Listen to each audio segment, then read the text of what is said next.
আপনি কি কখনো মনে করেছেন আপনার জীবনে কষ্টের শেষ নেই?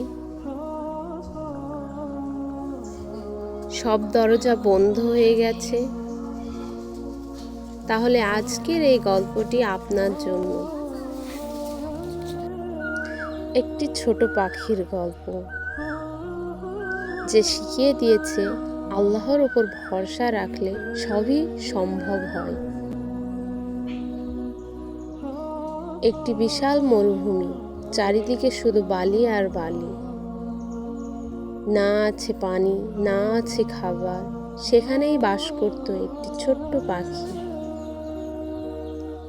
পাখিটি প্রতিদিন কষ্টে দিন কাটাতো। ক্ষুধা, তৃষ্ণা আর একাকিত্বে ভরেছিল তার জীবন। একদিন সেই মরুভূমি দিয়ে যাচ্ছিলেন এক আল্লাহ ভক্ত সাধু। পাখিটি তাকে দেখে কাঁদতে কাঁদতে বলল, হে আল্লাহর বান্দা, আমার এই কষ্ট কবে শেষ হবে? সাধু বললেন, আমি আল্লাহর কাছে তোমার কথা জিজ্ঞেস করব। কিছুদিন পর সাধু ফিরে এলেন। তিনি বললেন, আল্লাহ বলেছেন তোমার কষ্ট আরো 7 বছর থাকবে। এই কথা শুনে পাখিটি ভেঙে পড়ল,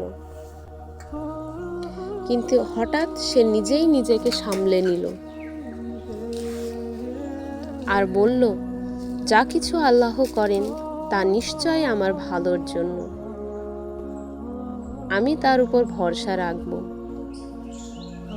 এরপর থেকে প্রতিটি মুহূর্তে সে শুধু একটি কথাই বলতো, আলহামদুলিল্লাহ।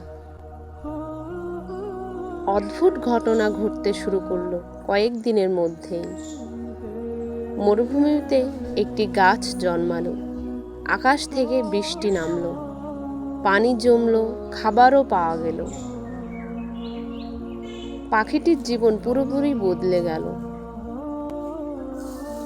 সাধু আবার এসে অবাক হয়ে বললেন, তোমার তো 7 বছর কষ্ট থাকার কথা ছিল, এত দ্রুত সব বদলে গেল কিভাবে?